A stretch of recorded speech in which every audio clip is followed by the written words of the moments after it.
Hi. Юуны дөрөвөнд энэхүү бичлэгийн маань үзэн суугаа хөөрхөн охтуудаа энэ өдрийн мэндийг хүргье. За өнөөдрийн бичлэгээрээ анхны арьс арчилгааны 3 алдааны талаар та бүхэндээ товч тайлбарлаж өгнө. Ихэнх өсвөр насны охтууд маань энэ 3 алдааг давтснаар арьс нь хөгшөөрж, сэвх гарч, борлож, хуурай шиж байдаг. За ингээд та бүхэндээ товч тодорхой тайлбарлаж өгье. Нэгдүгээр алдаа гэх юм бол бүх бүтээгдэхүүн бүгдэд тохирдог гэж бодох. Найз чинь хэрэглэж байгаа гэд чамд ч гэсэн тохирно гэсэн үг биш. Мөн онлайн дэлгүүрүүдээр гарсан сурталчилгааг хараад энийг авъя гэд хэрэггүй зүйлд ингээ мөнгөө өргөж тал байдаг. Хүн болгоны арьс өөр ирдэг.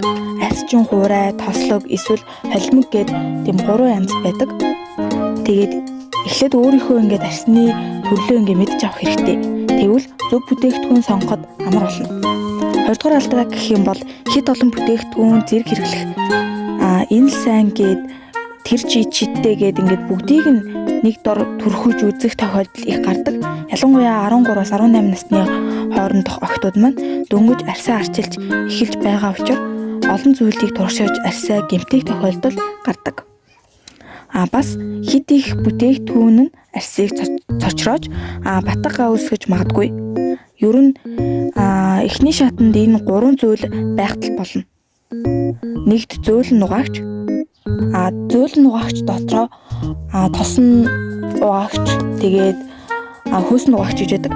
Тэгээд дөнгөж хэрэглэж байгаа охтууд бол тосон нугаагч нь илүү дээр ах.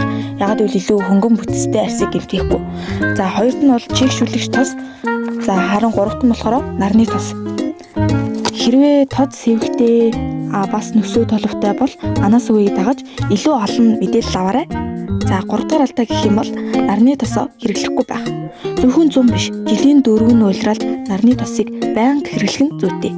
Нарны хит ягаан туяа бол арьсны хамгийн том дайсан. Сэвх, нөсөө толов, хөгшрүүлт бүр батгаж үүсгэж мэднэ. Тийм болохоор 100 өвөл гэлтгүй жилийн 4 нь уйлралдаа бүгдэнд нь нарны тосоо заавалчгүй түрхэх хэрэгтэй шүү. Өдөр бүр түрхэж өөрийнхөө ингээд зуршлаа болгоорой гэж та нартай хүсэж байна. За тэгэхээр бид нар ийм энгийн алдаанаас болоод ийм энгийн 3 алдаанаас болол арьсаа ингээд хамгаалж чадахгүй төрдөг. Тэгэхээр энэ 3 алдаа ингээд зайлшгүй яг ингэж баримталж арьсаа хамгаалж сурцгаая.